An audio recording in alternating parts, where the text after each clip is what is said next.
어린아이들이 미숙하고 잘 알지 못해서 모르고 지은 죄를 처벌하지 않으려고 아이들이 혹시 누군가 꼬임에 빠져서 잘못을 하거나 그게 잘못인지 몰라서 잘못을 했을 때 어린아이들의 미래를 생각해서 그 아이들을 용서해 주는 거죠. 기회를 또 한 번 주는 거란 말이에요. 그런데 한 번이 아니라 차를 10번, 20번 훔치고 돌아다녀요. 그래서 심지어 대전에서는 가오동에 우리 예전에 교회에 있던 그 가오동 사거리에서 사고 나서 청년 하나 죽었잖아요. 그 촉법소년 애들 차 훔친 애들이 서울인가 어디서 훔쳐서 여기까지 와가지고 사고 내가지고. 막힌 일 아니에요. 그저 용서라는 것이 회개함 없이 용서만 하면 되는 거냐? 그게 아니라는 거예요.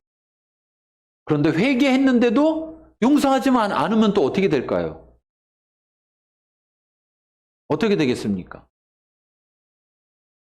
우리 사회가 용서가 없다는 것 중에 그 증거가 중에 하나가 뭐냐면은 교도소에서 죄값을 치르고 나온 분들이 있잖아요. 예를 들어서 죄 중에는 피해자가 있는 경우도 있고 뭐 피해자가 없는 경우도 있어요. 죄 중에는. 네? 그런데 예를 들어서 누구 물건을 훔쳤어요. 네. 그래서 물론 그 물건의 피해는 있겠죠. 그런데 그 물건 값을 치러야 되는데 못 치러가지고 감옥에 갔어. 그래서 그러고 감옥에서의 시간을 지내고 나왔다고 해요. 자, 그러면 이 사람이 정신을 차렸어요. 감옥에서. 회개했어요. 쉽게 말하면. 정말 회개해서 이제는 그러지 말고 잘 살아봐야지. 그러고 세상에 들어가서 일하려고 하면 어떻게 합니까? 용서가 없어요. 그럼 그 사람이 할 수 있는 건 뭐예요? 어차피 용서가 없는데 회개할 필요가 있어요, 없어요? 없는 거죠. 죽을 때까지 인정 안 하고 죄를 인정하지 않아요. 죄를 인정해야 회개하는데 죄를 인정하지 않으니까 또 어떤 일들이 벌어지냐? 잡히면 자기가 죄를 진 걸 잡혔다고 생각하고 재수가 없다고 생각해요. 재수 없어서 잡혔네. 죄 지은 사람을 또 죄 짓게 만들고 또 죄 짓게 만들고. 용서를 하면 우리가 흔히 말하는 어떤 분들은 이렇게 말해요. 잘못한 거 용서해주면 또 잘못하고 또 잘못하고 또 잘못한다. 그럼 용서 안 하면 잘못을 안 하나요? 오히려 용서가 없기 때문에 그가 돌아올 수가 없으니까 그 길 가운데 머물러 있을 수밖에 없으니까 또다시 죄를 짓게 되는 일들이 많아요. 안타까운 거예요. 이거에 또 하나는 교회도 잘못하고 있습니다. 교회도. 어떤 잘못을 하고 있냐. 어떤 분이 어떻게 꼬임에 빠져갖고 신천지에 갔어요. 하나님의 교회에 갔어요. 또 이단 같은 데를 들어갔어요. 그러다가 어떻게 또 하나님 은혜로 정신 차려서 나왔어요. 또 교회로 왔어요. 교회에 와서 자기는 정말 마음을 돌이키고 왔으니까 막 얘기했어요. 하나님 은혜로 내가 이런 신천지 다니다가 하나님 은혜로 이렇게 왔다. 그 다음부터 다 째려봐. 진짠가 가짜. 그렇게 하고 사람들 꼬셔갖고 데려가려고 하는 거 아니에요. 그래서 신천지에서 나온 수많은 사람들이 교회에 들어오지 못하고 자기들끼리 교회를 해요. 그러면 하나님의 나라는 회개한 자를 용서하는 나라예요. 회개한 자를 용서하는 나라. 그 죄가 어떤 거냐는 것을 따지는 게 아니에요.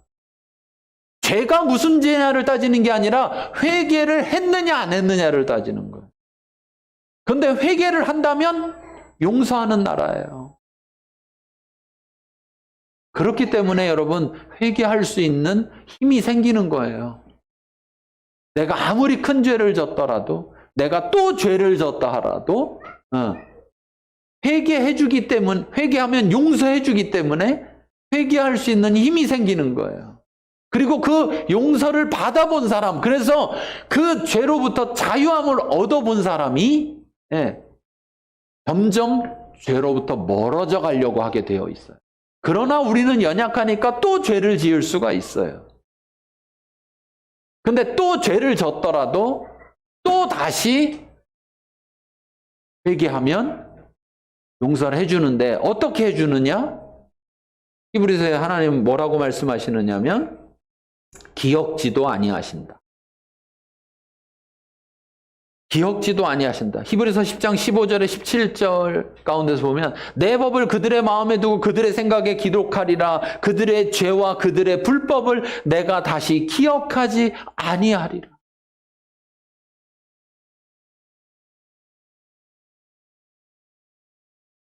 근데 우리는 어때요? 우리는 지난번에도 용서해 줬는데 지난번에도 용서해 줬는데 언제까지 뭐. 예수님한테 제자들이 와서 선생님 얼만큼 용서해 줘야 됩니까 도대체? 잘못하는 인간을 얼만큼 용서해 줘야 될까요?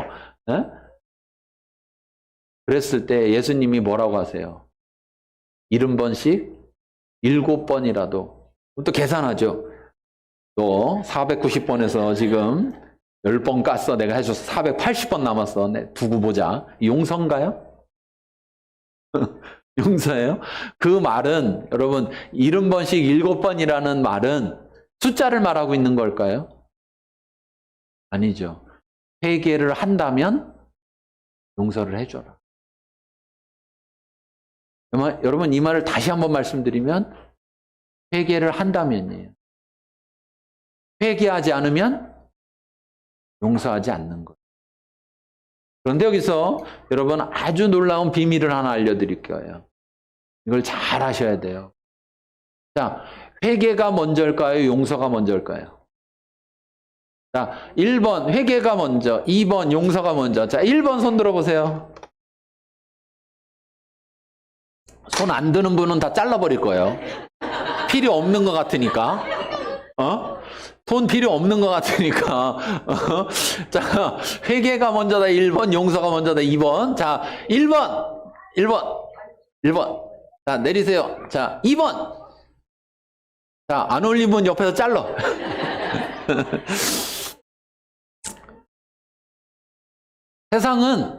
세상은 회개가 먼저예요. 하나님의 나라는 용서가 먼저예요.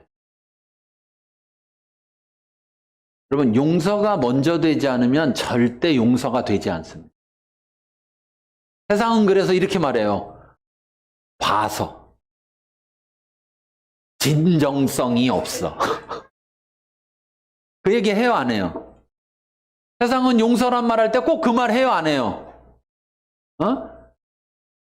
내가 하는 거 봐서 용서하겠다.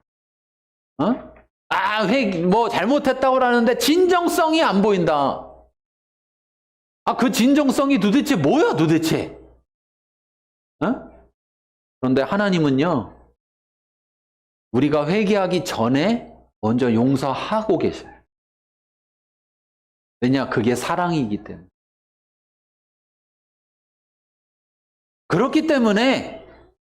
그렇기 때문에 회개를 하는 순간 즉시로 용서가 임하는 거예요. 회개해도 기다려봐, 기도해보고. 이게 아니에요. 이게 아니에요. 이건 하나님 나라가 아니에요. 이건 뭘 기도를 해봐. 하나님의 나라는 이미 용서가 준비되어 있는 건데. 근데 그 준비된 용서를 아무나 누릴 수가 없는 거예요. 누구만 누리느냐? 회개한 사람만 누리는 거예요. 회개 안 한 사람은요, 용서가 있지만 그 용서를 누릴 수가 없어요. 왜? 여전히 회개하지 않고 죄 가운데 있기 때문에. 우리가 잘 아는 얘기 있죠. 누가복음 15장에 나오는 그 이야기. 그 누가복음 15장에 보면 이런 말이 있어요. 누가복음 15장 7절에 보면 죄인 한 사람이 회개하면 하늘에서 회개할 것 없는 의인 99으로 말미암아 기뻐하는 것보다 더한다. 이렇게 말씀하시는데 그 15장에 우리가 잘 알고 있는 이야기가 나와요. 무슨 이야기가 나와요? 둘째 아들이 아버지 뻔히 살아있는데 유산 챙겨가지고 멀리 도망가가지고 거짓에서 돌아오는 얘기. 그거 제가 설계했었잖아요. 그렇죠? 그게 얼마나 심각한 얘기인지. 멀쩡히 살아있는 아버지를 죽이는 거라고. 유산을 달라고 하는 건, 유산은 남겨지는 건데 안 떠났는데 뭘 남겨. 근데 그걸 죽은 거로 치고 달라고. 이스라엘은 체면 문화가 있는 나라인데 거집 아들이 유산을 땡겨갔대. 그 아버지는 사실 그 동네 살 수가 없는 거예요. 창피해서. 근데 그 아버지는 집 앞에 앉아 있어요. 문 앞에 나와서 앉아 있어. 아들이 떠난 이유로. 그럼 지나가면서 사람들이 어떻게 하겠어요? 그렇지. 손가락, 발가락 막 이렇게 하면서 아이고 저 창피한 줄도 모르고 저 나와 있네. 근데 그 아버지는 동네 어귀만 쳐다보고 있는 거예요. 아들 올 때까지. 용서를 한 거예요, 안 한 거예요?